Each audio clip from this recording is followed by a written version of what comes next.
Estimados estudiantes, mi nombre es Lisbeth Gamarra, formo parte de la Facultad de Derecho de la Universidad Politécnica del Perú y voy a acompañarlos en esta sesión del curso Revisión de Fundamentos de la Carrera. Quisiera empezar con una idea muy clara sobre este curso. Este no es un espacio para aprender derecho desde cero, pero tampoco es un espacio para repetir lo que ya conocen. Es un curso de revisión, como su propio nombre lo señala.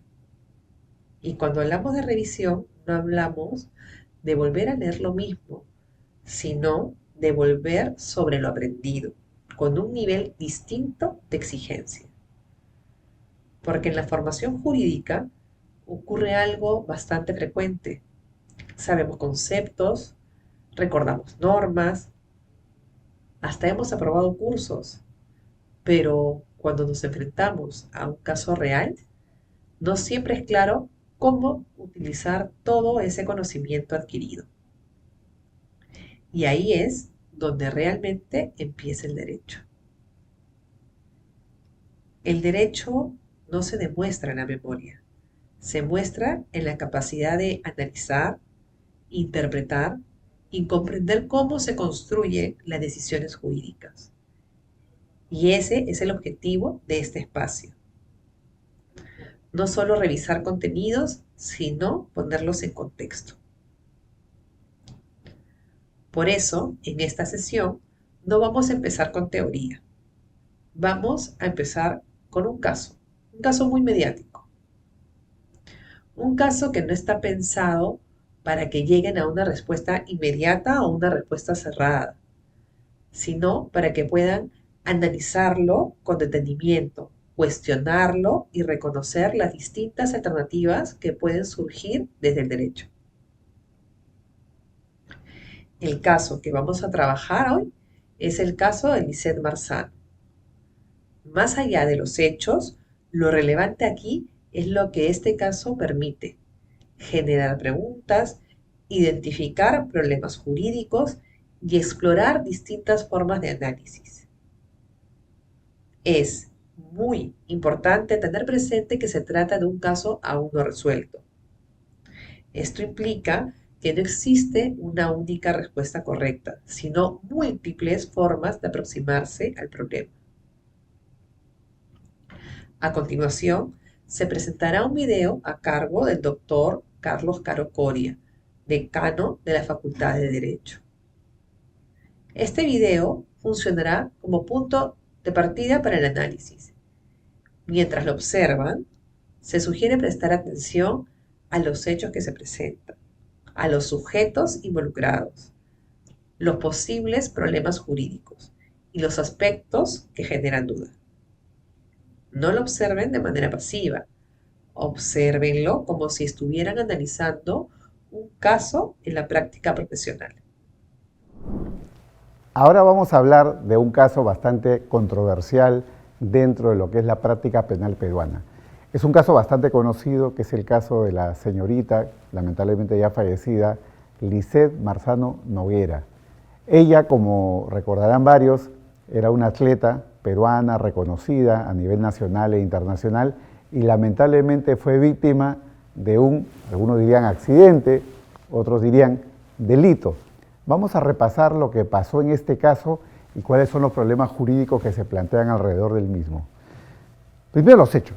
Como siempre, en materia legal hay que aterrizar sobre los hechos, ¿no? Y los hechos son una construcción hipotética que se va realizando a raíz de la recopilación de las pruebas y de los antecedentes del caso. En este caso en particular, gran parte de los hechos ha sido compuesto a raíz de una serie de exámenes de trazabilidad digital. ¿Eso qué significa? Básicamente el seguimiento a través de las imágenes de video o de grabación videográfica de tanto de entidades públicas como de entidades privadas. Y es bastante curioso porque en este caso en concreto, gran parte de la recopilación de las imágenes no fue conocida en primera instancia como producto de la actividad investigativa de las autoridades, sino que fue conocido básicamente a raíz del trabajo periodístico, lo que desde luego genera la discusión en torno a este espacio, ¿no? Este espacio tan peruano, pero también reconocido a nivel internacional, que es el periodismo jurídico o periodismo policiaco, ¿no? Porque los periodistas, dentro del ejercicio de su libertad de información, libertad de expresión, libertad periodística, tienen la posibilidad de recuperar la prueba de un caso concreto para darle seguimiento y tener una construcción sobre los hechos, ¿no? Y en este caso, las imágenes digitales y la composición de tiempos ha sido, en cierto modo, articulada por diferentes periodistas que han seguido la noticia. El hecho es este: el día 17 de febrero del año 2026, martes, dentro del calendario, aproximadamente a las 11:20 de la noche, en la avenida Camino Real, vamos a decirlo así, ¿no?, tras la curva de la avenida El Golfo, Miro Quesada, estaba la corredora, la deportista, trotando, ¿no? Trotando. Ella estaba trotando dentro, digamos, o sobre, digamos, la calzada que está sobre la avenida Camino Real, que estaba trotando, y de pronto, aproximadamente a las 11:20, fue embestida por un automóvil que en ese momento no se sabía quién lo conducía, porque en las imágenes no aparece la cara del conductor. La placa tampoco era reconocible en ese momento, por lo menos no completa, de manera que posteriormente recién se ha sabido que el conductor era este joven llamado Adrián Villar, que es un joven que tiene a la fecha 21 años. Bueno, lo importante acá es que él la atropella, la embiste, la golpea, vamos a decirlo así, con el carro, y ella sale despedida unos metros con posterioridad, y producto de ello queda herida, vamos a decirlo así, ¿no? Queda herida, queda lesionada de manera grave, queda herida, tendríamos que decirlo ya con claridad a raíz de los hechos, queda herida de muerte, y de hecho murió minutos después. ¿Qué hizo el conductor? Desde el punto de vista legal, como sabemos, el Código de Tránsito Vehicular obliga a los conductores que han presenciado un accidente, peor aún, cuando ellos lo han causado, tienen el deber jurídico, no es el deber moral, no es el deber cristiano, no es un deber ante Dios, es el deber jurídico de socorrer a la víctima. Desde el punto de vista jurídico, cuando un conductor presencia un accidente, y en particular cuando un conductor es el autor del accidente, como en este caso correspondía a Adrián Villar, el deber jurídico, y no estoy hablando del deber moral, deber cristiano, deber ante Dios, deber ante tus padres, no, desde el punto de vista jurídico, el conductor que ha, digamos, atropellado a una víctima, tiene el deber de socorrerla. No la puede dejar tirada en el pavimento, no la puede dejar tirada a su suerte, tiene el deber jurídico de socorrerla. ¿Qué hizo Adrián Villar? Adrián Villar se fue. Al contrario, como se ven en las imágenes videográficas, en las tomas correspondientes, Adrián Villar, muy al contrario, ¿no?, atropella a la víctima, se trepa sobre la vereda y tras ello, en vez de hacer siquiera el esfuerzo de detenerse, acelera y emprende, vamos a decirlo ahí, una huida, un escape, una fuga del lugar de los hechos, ¿no? Tanto así que en el camino, conforme también se ha podido ver en las imágenes videográficas, en el camino se pasa dos luces rojas.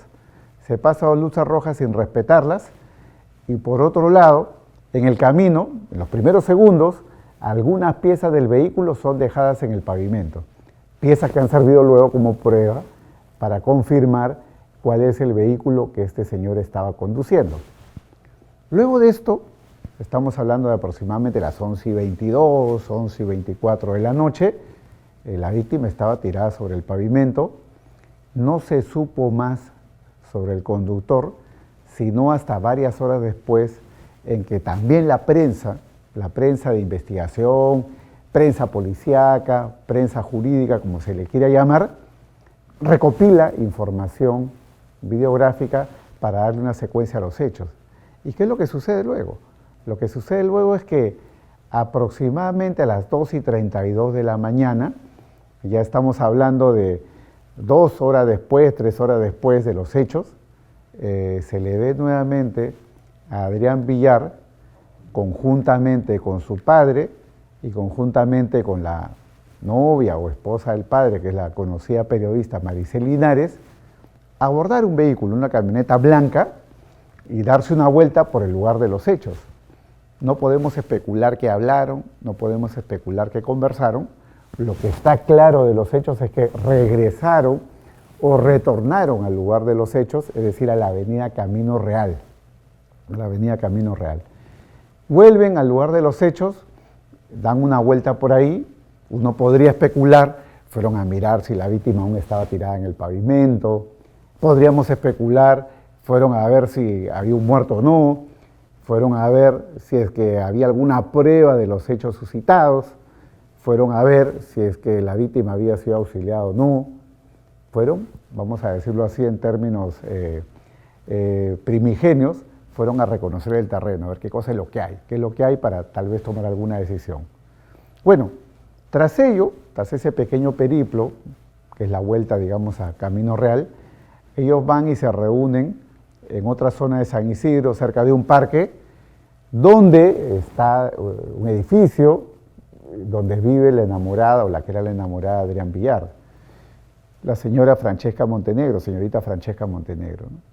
Se nota claramente el video además curiosamente tomado de la esquina de la Embajada China en Perú, acá en Lima, en San Isidro, que bajan del edificio, salen del edificio, Andrea Montenegro junto con su padre, Francesca Montenegro junto con su padre, Juan Montenegro, abogado, y tienen una conversación, una plática de varios minutos, unos 15 a 20 minutos, tanto con Adrián Villar, el padre, como la señora Maricel Linares.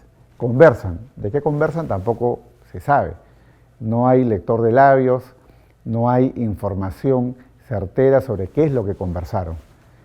Aparentemente, según el video, según la grabación, Maricel Linares estaba un poco nerviosa, se dice, por el lenguaje verbal, lenguaje no verbal, porque se llevaba las manos a la cabeza, se llevaba las manos a la cara, se notaban signos de preocupación, pero eso es, como decía, lenguaje no verbal.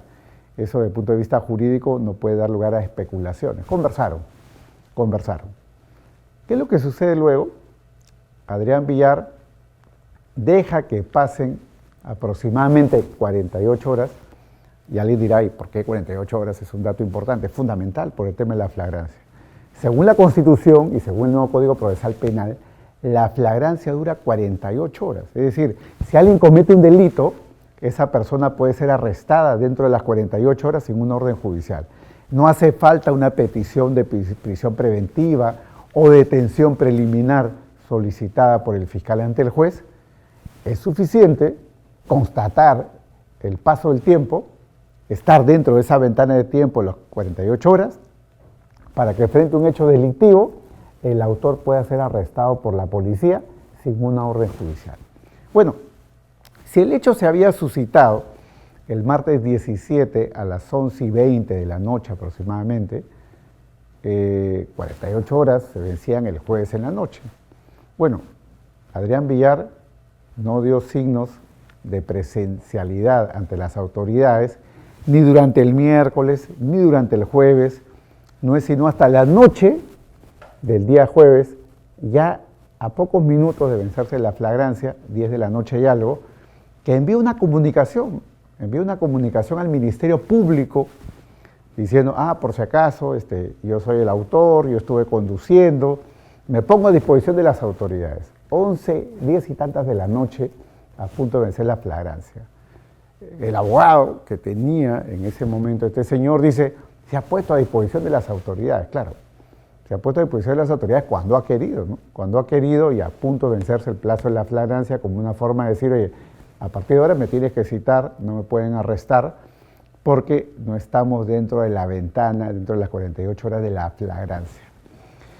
Bueno, entonces, desde el punto de vista videográfico, esto es lo que se ha podido reconstruir, ¿no?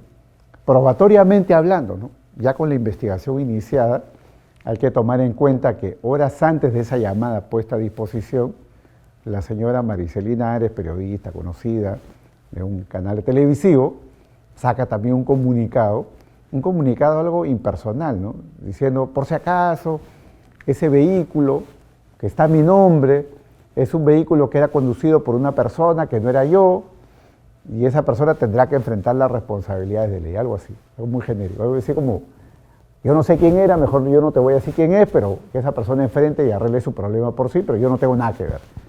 Más o menos una suerte de lo que algunos diríamos, pues, lavada de manos, lavada de manos. Bueno, ¿qué más se ha recopilado como prueba, no?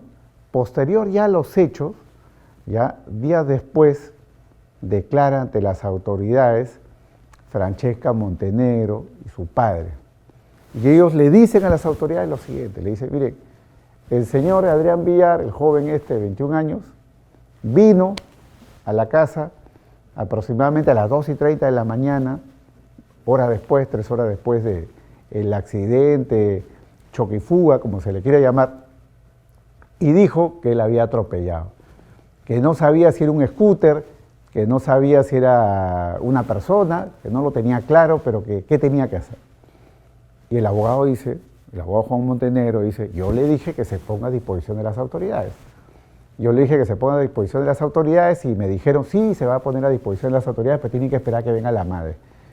La madre de Adrián Villar se encontraba en una playa fuera de la ciudad de Lima y efectivamente hay un video que demuestra que la madre llega en un vehículo durante la madrugada, aproximadamente a las 3, 4 de la mañana, se reúne con Adrián Villar en la puerta del edificio, pero no se lo lleva. Adrián Villar permanece aproximadamente hasta las 5 y tantas de la mañana en el edificio de propiedad o donde vive Francesca Montenegro, Juan Montenegro, su padre, que es el abogado.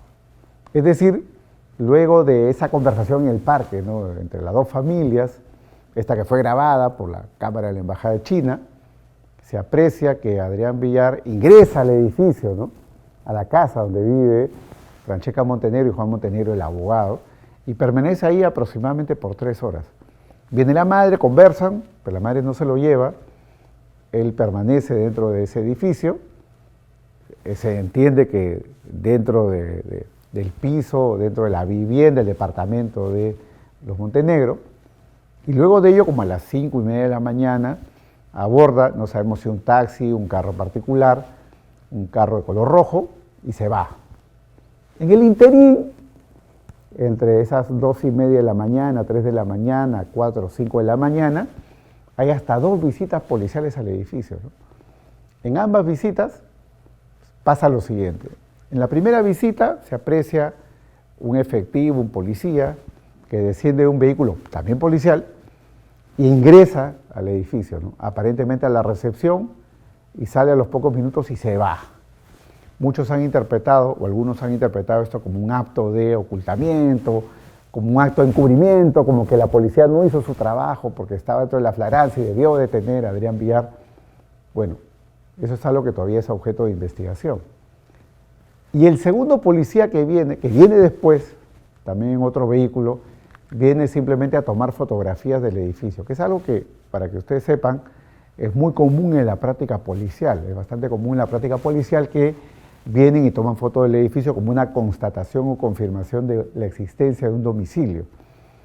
Entonces el primero aparentemente vino a averiguar algo sobre Adrián Villar o sobre el accidente, y el segundo fue, digamos, a hacer una suerte de constatación domiciliaria, podríamos decirlo así.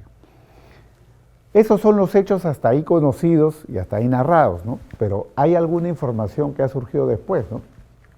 Porque el padre de Francesca, Juan Montenegro, el abogado, ha declarado ante las autoridades que él desde el primer minuto le dijo, tú te tienes que entregar. Esa es mi teoría del caso, esos son mis servicios profesionales, te voy a ayudar y por lo tanto tenemos que ir ante las autoridades. Dice Juan Montenegro que él estuvo esperando a que Adrián Villar le diga ya, vamos a la policía, hasta que finalmente a las 5:30 de la mañana se fue. Se fue supuestamente sin dar explicaciones, supuestamente, ni a Francesca Montenegro ni a Juan Montenegro, y se fue, simplemente se fue, no se entregó a las autoridades. Aparentemente Adrián Villar tenía un plan diferente frente al plan que supuestamente había acordado, que le había propuesto, por decirlo menos, el abogado Juan Montenegro. También se ha conocido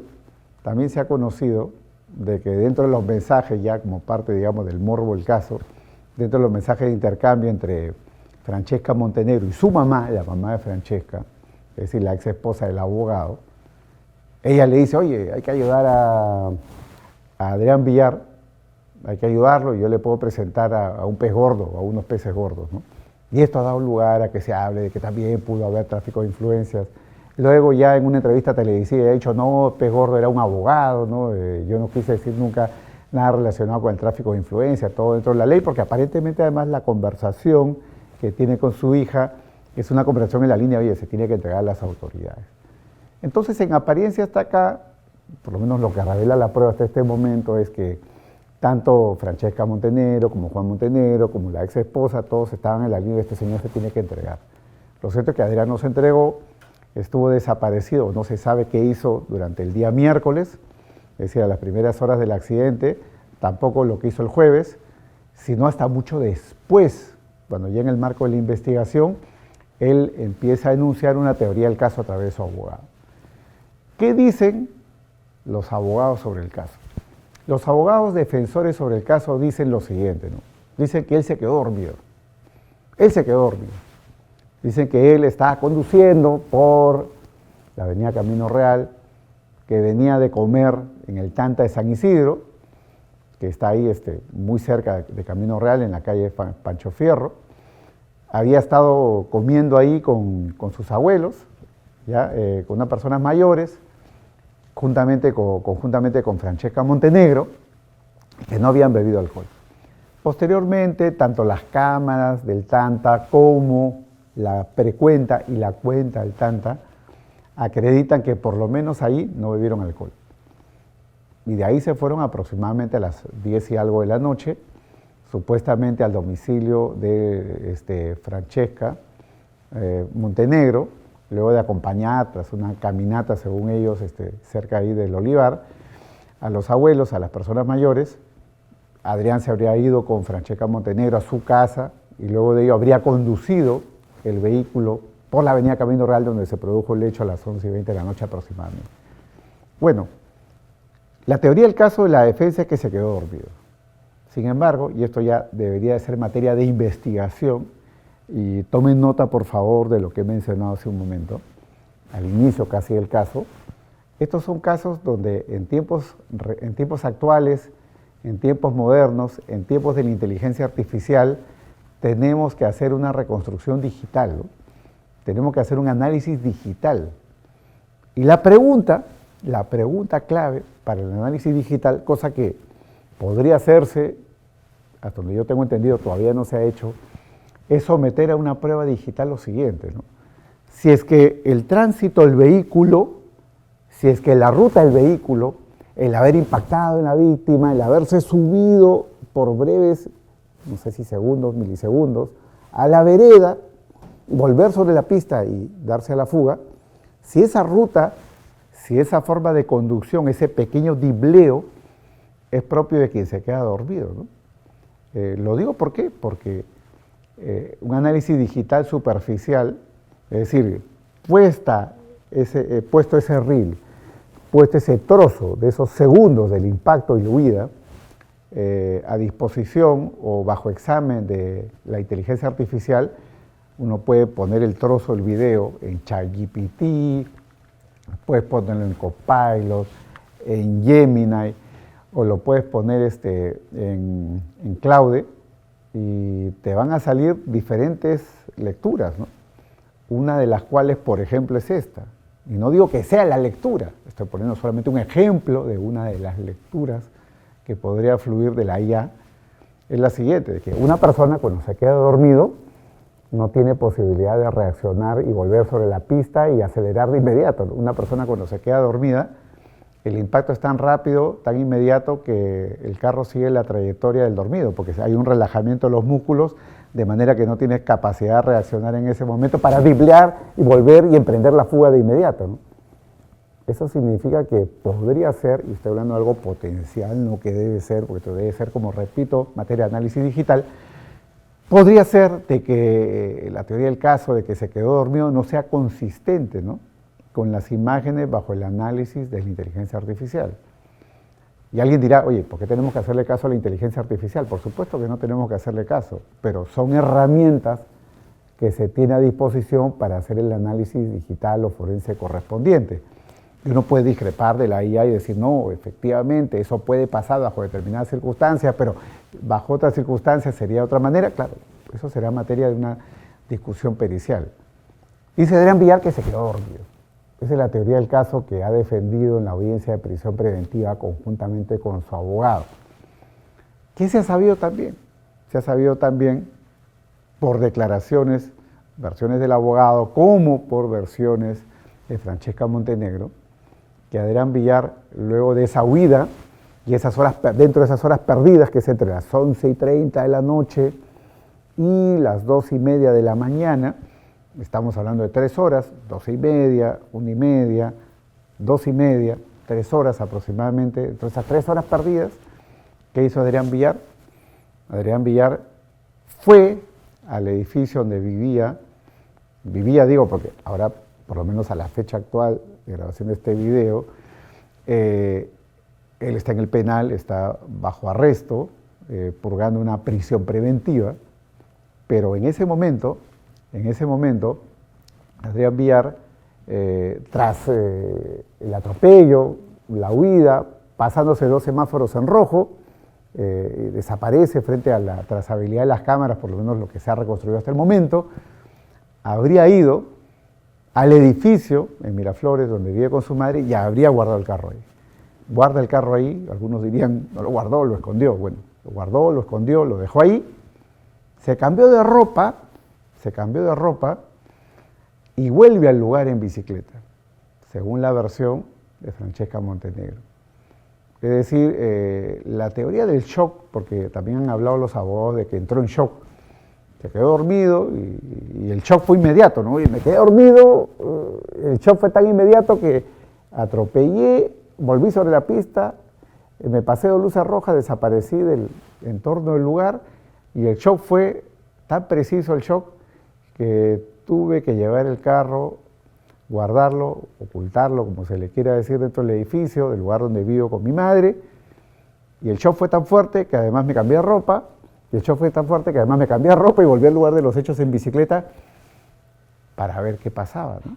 Para ver si había alguien por ahí, si la víctima aún seguía. Bueno, desde el punto de vista pericial, desde el punto de vista forense, también habrá que discutir si ese relato, esa dinámica de los hechos es consistente con un shock, ¿no? Con un shock. Un shock, para que tenga algún impacto o alguna relevancia penal, tiene que ser algo que debe de ser probado forensemente y debe de ser probado, ojo, tomen nota, por quien lo alega. El Ministerio Público tiene la carga de la prueba respecto a los hechos. Es decir, tiene una carga de la prueba respecto a los elementos del delito. Oye, atropelló, causó la muerte de. Esa es la carga de la prueba de la Fiscalía. La defensa, me estoy refiriendo en concreto a la defensa de Adrián Villar, si es que quiere alegar el shock o que quiere alegar que se quedó dormido, eso lo tiene que probar él. Su palabra no basta, ¿no? Las defensas negativas y positivas de ser el caso las tiene que probar, valga la redundancia, la defensa.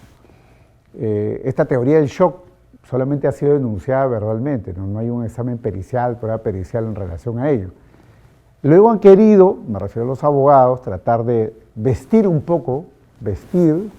tunear la teoría del shock con el argumento siguiente, ¿no?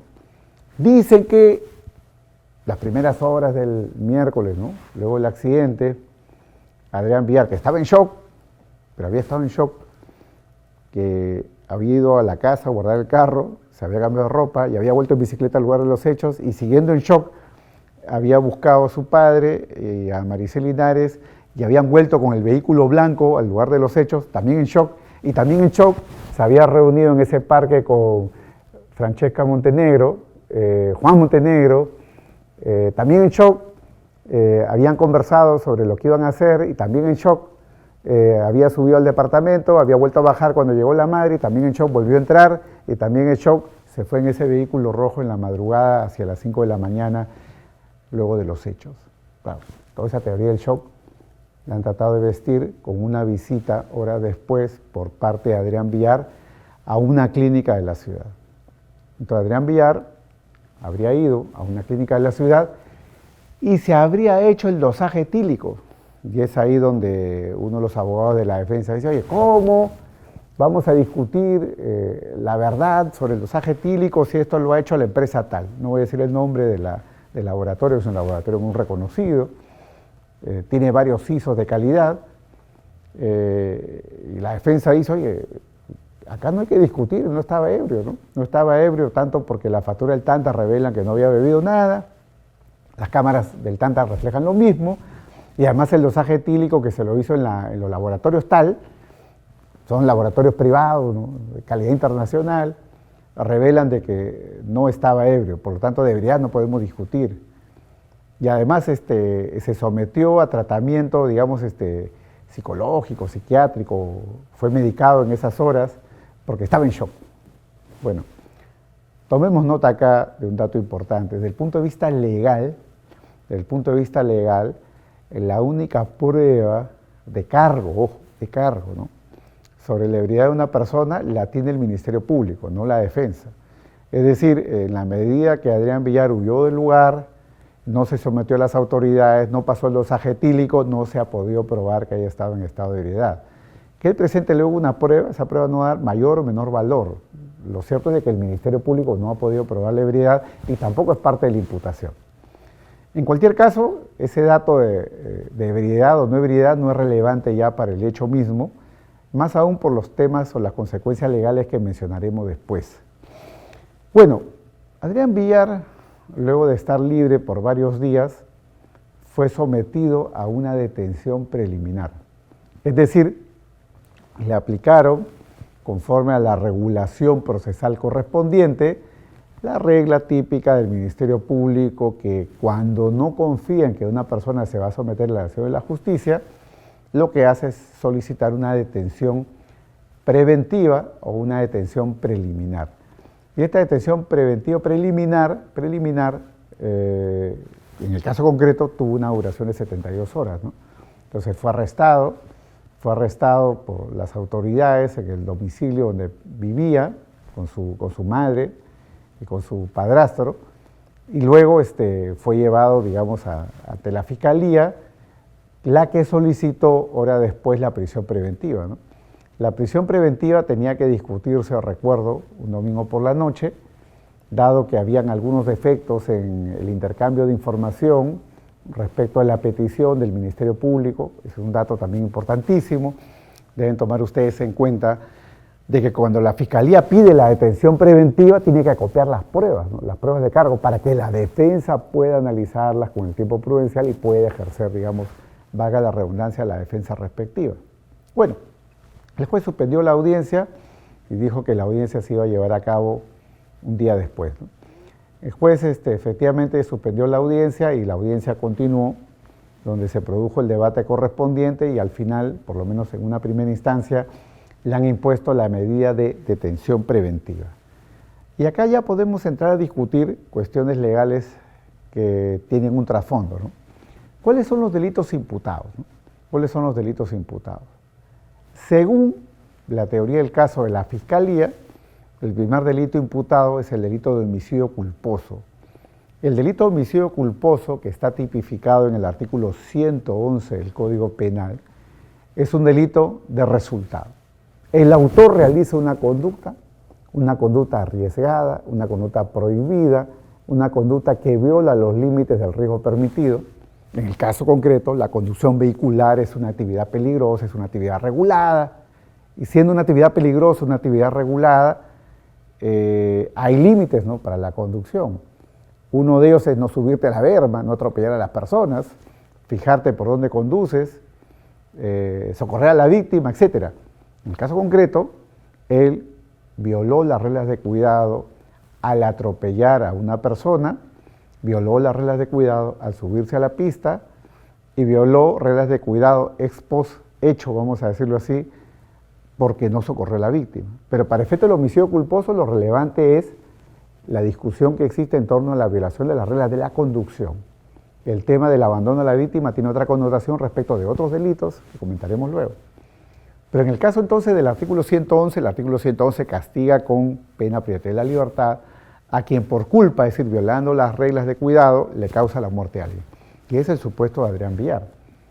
Y hay acá una agravante muy clara, ¿no? Porque en la parte final del artículo 111, en el párrafo tercero en particular, se prevé en la ley, Código Penal 111, párrafo final, párrafo tercero, una pena de hasta 8 años, de 4 a 8 años de prisión, de cárcel, para aquella persona que causa la muerte a alguien violando las reglas de la conducción vehicular. Y para eso no hace falta probar la ebriedad. Para eso no hace falta probar ebriedad, drogadicción, y es por eso que para la Fiscalía el tema de la ebriedad ha pasado a ser un tema absolutamente irrelevante en este momento. Porque aún si probara la ebriedad, no llegaría a una pena tan alta como la pena prevista ya por el solo hecho de acreditar que se ha violado las reglas de la conducción, las reglas de la seguridad del tráfico. En ese contexto, Adrián Villar enfrenta en este momento una potencial pena por el delito de homicidio culposo que va del rango de 4 a 8 años de privación de la libertad, 4 a 8 años de cárcel por el delito de homicidio culposo con la agravante de haber violentado las reglas del tráfico vehicular. El segundo delito que se le imputa a Adrián Villar es el delito de omisión de socorro y exposición a peligro. Es un delito viejo, está en el artículo 126 del Código Penal peruano, y tiene una pena hasta 3 años de cárcel que se le impone a aquella persona que omite prestar socorro a una persona que ha herido o incapacitado, poniendo en peligro su vida o su salud. Es decir, es el caso de, en el ejemplo concreto, atropello, es lo que desde el punto de vista de los delitos de omisión se denomina la injerencia previa. Atropello a una persona, no la socorro y consecuentemente aumento el riesgo o peligro para su vida o su integridad. Bueno, ese es el contexto en el cual este segundo delito se habría cometido. Luego, tercer delito, ¿no? El delito de fuga del lugar del accidente de tránsito. Este delito está tipificado en el artículo 408 del Código Penal y tiene pena privativa de la libertad que va de 6 meses a 4 años de cárcel para aquella persona que luego de un accidente de tránsito, luego de un accidente, da la fuga. Es decir, rehúye de las investigaciones, rehúye de la acción de la justicia. En ese contexto, en el caso de Adrián Villar, tenemos la siguiente ecuación, ¿no? En el caso de él en particular. Tenemos de que a él se le puede terminar imponiendo una pena por homicidio culposo que va de 4 a 8 años de cárcel, una segunda pena que se sumaría, que es la pena por el delito de abandono de personas en peligro, que tiene pena que va desde los 2 días de prisión hasta los 3 años, y luego el delito de fuga del lugar de accidente de tránsito, que tiene pena de 6 meses a 4 años. Si sumamos las penas máximas, él está enfrentando una pena máxima que va de 8 más 3 más 4, una pena máxima de hasta 15 años de carcelería. Es decir, el rango de pena que en el caso concreto podría imponer el juez en una sentencia no podría superar los 15 años. Es un rango bastante alto, ¿no? Pero los abogados sabemos que no es que le van a imponer los 15 años, porque luego existen unas reglas dentro del Código Penal que permiten que la pena se establezca o que la pena se mida, según el caso concreto, de acuerdo al sistema de tercios, ¿no? Que eso es materia ya de un curso de Derecho Penal, parte general, como los que se estudian en universidades como la nuestra, y donde se analiza los tercios que ha identificado el legislador, ¿no? El tercio mínimo, el tercio medio y el tercio superior, según el cual hayan agravantes o atenuantes genéricas que se pueden compensar, pueden coexistir compensándose, y de ser el caso arrojarían que la pena va sobre el rango inferior, sobre el rango medio o el rango superior o el tercio superior de la franja que se puede establecer sobre esos 15 años. Bueno, entonces no es que Adrián Villar podría ir a prisión 15 años, eso es algo bastante difícil, si no remoto. La pena podría ser incluso bastante menor, según una serie de elementos que están dentro del Código Penal para efecto de lo que es la medición de la pena. Ahora, Adrián Villar tiene algunas atenuantes, Es un tema que podría ser objeto también de análisis, ¿no? Porque tengamos en cuenta, en primer lugar, si a él se le aplica la regla de la responsabilidad restringida. El artículo 22 del Código Penal establece que a una persona que tiene entre 18 y 21 años se le puede disminuir la pena por debajo del mínimo. En el caso de Adrián Villar, él tiene más de 21 años. Por lo tanto, ya no se le puede aplicar esta regla que permite que la responsabilidad o la pena se imponga por debajo del mínimo. No aplica para su caso la atenuante de la llamada responsabilidad restringida. Es importante mencionarlo porque algunos lo han dicho, incluso en la discusión mediática, de que esto es una posibilidad, pero una posibilidad que está negada porque la ley es bastante clara. Sí podría aplicársele a él una terminación anticipada. La terminación anticipada es una categoría prevista en el artículo 471 del nuevo Código Procesal Penal y que permite que en los casos en los cuales el autor, el imputado, conjuntamente con su defensa, ¿no? Claramente inmunido, claramente informado de cuáles son las consecuencias de su decisión, pueda aceptar los términos de la acusación. Es decir, en el caso concreto, la defensa de Adrián Villar, sus abogados han dicho, oye, él no discute los hechos, no le acepta que los hechos se han sucedido, los hechos se han suscitado, los hechos se han dado, no discute eso. Lo que él discute es, o va a discutir en su momento, es la pena, cuál es la pena aplicable. Claro, si en el momento hay una acusación de parte del Ministerio Público y él se conforma con la acusación, podría él aplicársele un atenuante de hasta 1/6 de la pena. Hasta 1/6 de la pena por debajo, digamos, de la pena identificada por el juez conforme a esta teoría de los tercios. Eso, vamos a decirlo así, es un premio que te da la legislación por ahorrarle litigación a la Fiscalía. No voy a litigar con la Fiscalía, voy a conformarme con los hechos, con la acusación, y a cambio recibo como beneficio una reducción de hasta 1/6 de la pena.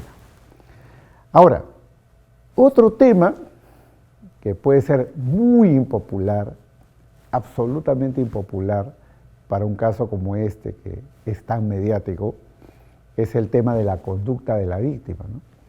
Porque la corredora, la víctima, en el caso concreto, Lisset Marzano, se encontraba corriendo en una zona, y esto hay que decirlo con claridad, aunque pueda ser impopular, estaba corriendo en una zona no permitida.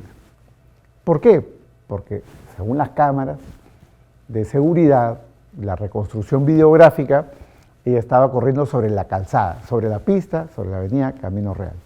Es decir, una zona no permitida para peatones, una zona no permitida para corredores. Ya alguien dirá, oye, y al final, ¿qué estamos haciendo? ¿Estamos culpando a Lisset Marzano? No estamos culpando a Lisset Marzano.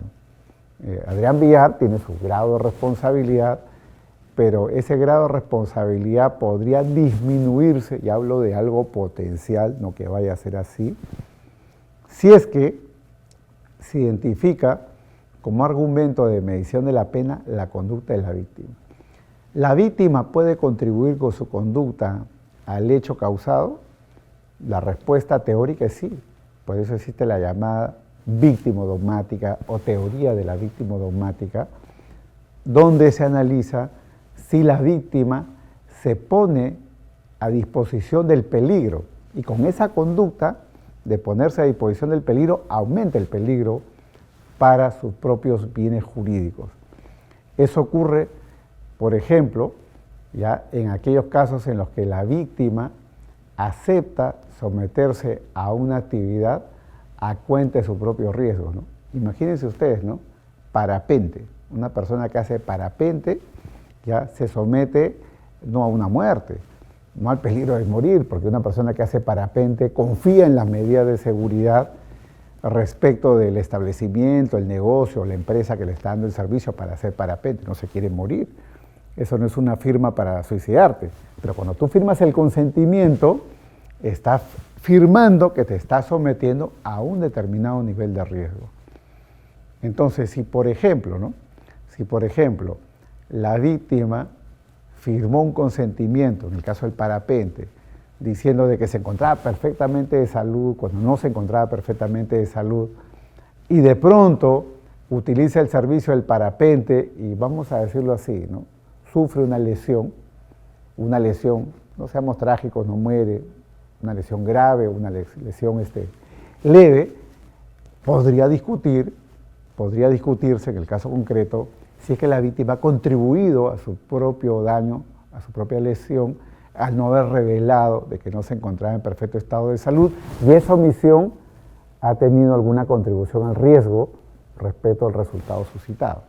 Aquí en el caso de Lisette Marzano podríamos discutir exactamente lo mismo. Podríamos discutir si es que ella, con la conducta de haber estado corriendo sobre la calzada, sobre la pista, ha contribuido al hecho suscitado. Eso tendría que ser materia de una discusión y un debate, evidentemente, en un eventual juicio oral, porque es un argumento que podría utilizar la defensa en algún momento. Hagamos un paréntesis acá, ¿no?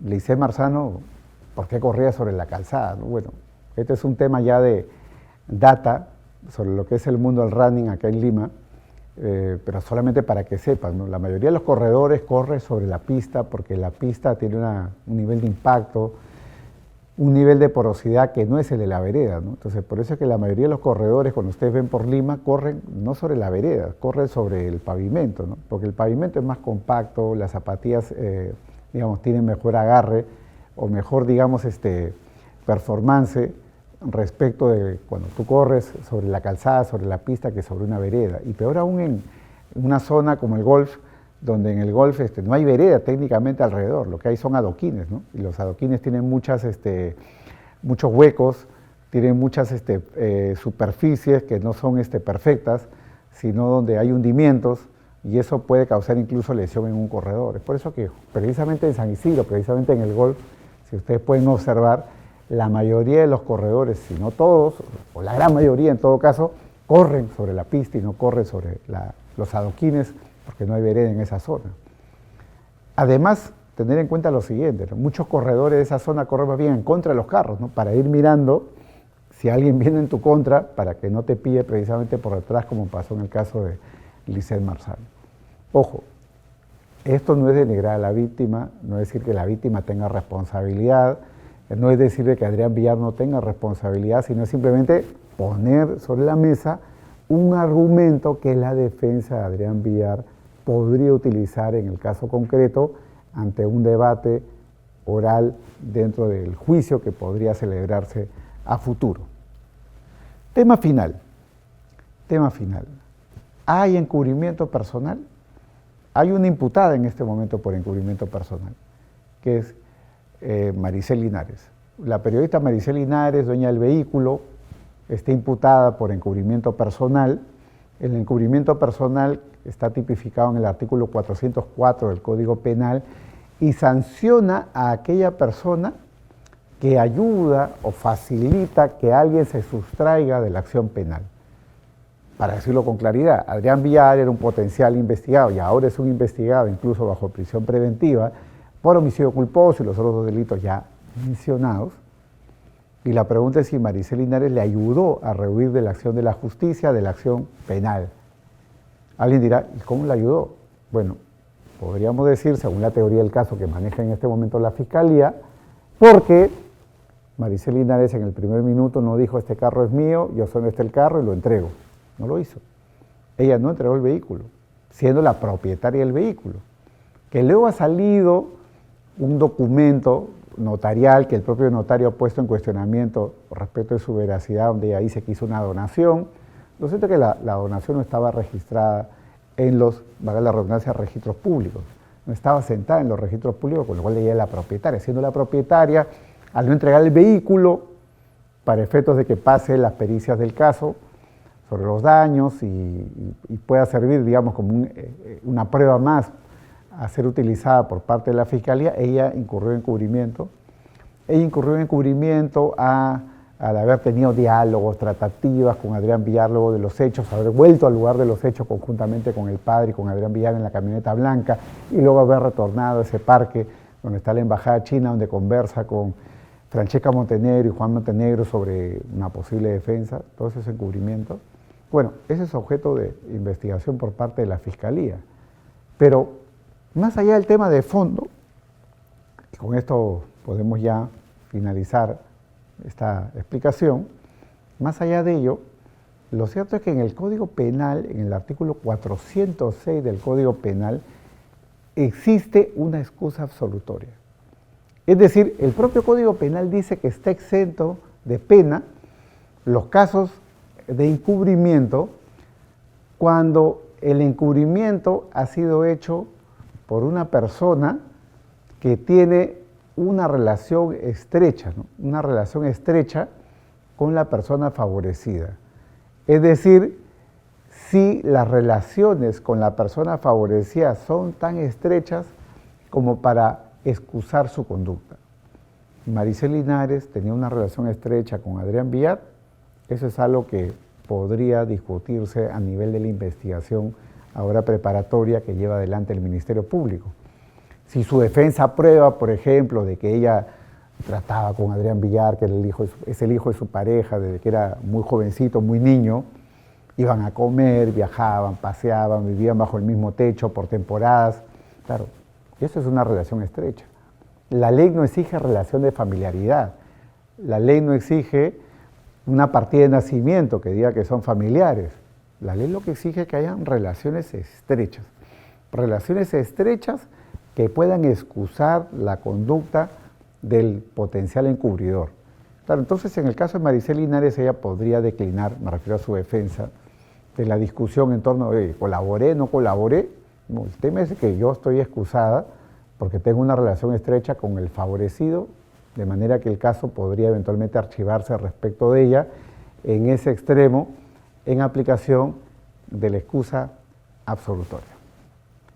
En resumen, sobre este caso, este es un caso que todavía está en investigación preparatoria, como repito, no hay una sentencia, no hay un fallo, hay un mandato de detención preventiva dictado solamente de momento en primera instancia. En las próximas semanas seguramente veremos la audiencia de apelación y del resultado. Lo cierto es de que en este momento las pruebas apuntan, ¿no?, a un juicio de responsabilidad. La propia defensa no discute que haya responsabilidad, lo que quiere discutir la defensa es básicamente los términos de la pena, pero es un caso súper interesante para analizar instituciones no solamente de derecho penal, como puede ser el homicidio culposo, el delito de omisión de prestar auxilio a personas en peligro que previamente has incapacitado, o el delito de fuga tras un accidente, o el delito de encubrimiento y secuela absolutoria, la responsabilidad restringida, la terminación anticipada, o la imputación a la víctima, ¿no?, como hemos discutido acá, ¿no? Da también como caso para discutir sobre este tema de los juicios mediáticos, ¿no? ¿Cuánto influencia la prensa en la decisión de un juez para tomar, digamos, la decisión, haga la redundancia, sobre una prisión preventiva o no? ¿Cuál es el valor que tiene la prueba digital, ¿no? La prueba digital, el análisis digital forense, ¿no?, para establecer en su momento, no ahora, si en verdad la trayectoria del vehículo es consistente con la teoría del shock, si la trayectoria del vehículo es consistente con el que se quedó dormido, y la trazabilidad digital respecto de todo lo que pueda ser, digámoslo así, cuadro por cuadro, la realidad del accidente suscitado.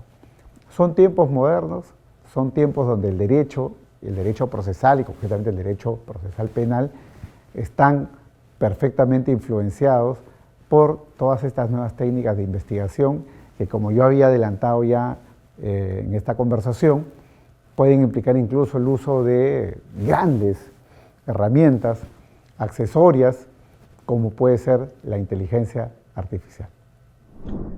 Una vez visto el video, es importante no pasar directamente a conclusiones. Todo análisis jurídico requiere de un proceso, y este proceso comienza por algo fundamental: comprender el caso. El primer paso consiste en reconstruirlo, identificar los hechos jurídicamente relevantes, diferenciar información principal de accesoria y reconocer posibles vacíos de información. Asimismo, identificar a los sujetos involucrados, analizar su posición y observar si existen relaciones de desigualdad. Este ejercicio no es descriptivo, es un primer nivel de análisis jurídico. A partir de ello, se plantea una pregunta central. ¿Cuál es el problema jurídico? Dado que el caso aún no está resuelto, pueden existir distintas formas de formularlo. Un buen análisis jurídico no comienza con respuestas, comienza con una buena formulación del problema.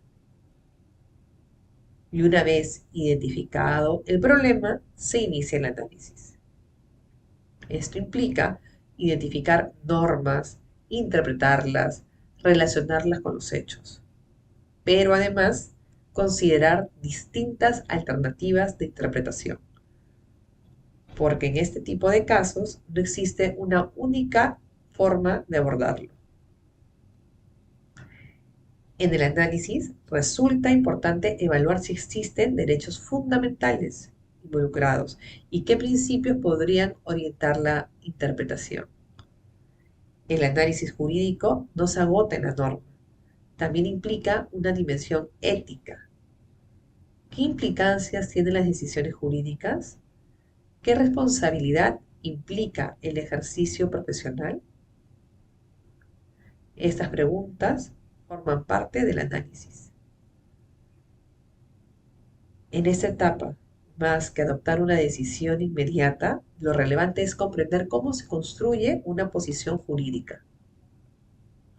Es decir, qué elementos se consideran, qué normas se identifican y cómo se articulan los argumentos. La invitación es que a partir de este proceso puedan ir desarrollando progresivamente su propio criterio. A lo largo de esta sesión, el objetivo no ha sido encontrar una respuesta definitiva, ha sido abrir un espacio de reflexión sobre cómo se está pensando el derecho. El derecho no se agota en normas, se expresa en la capacidad de interpretar, argumentar y analizar situaciones concretas. En la práctica profesional no hay información completa, no hay escenarios cerrados, no hay respuestas únicas. Por eso, el valor del abogado no está solo en lo que sabe, está en cómo se utiliza ese conocimiento. Ese tipo de casos permite desarrollar una habilidad fundamental: analizar en contextos de incertidumbre, evaluar alternativas, comprender argumentos y construir razonamientos jurídicos. Y en ese proceso se desarrolla algo esencial: el criterio jurídico. El criterio no se memoriza, se construye a través del análisis, de la práctica y de la reflexión constante. En esta sesión marca un punto de partida, un espacio para revisar no solo contenidos, sino la forma en la que se están abordando el derecho.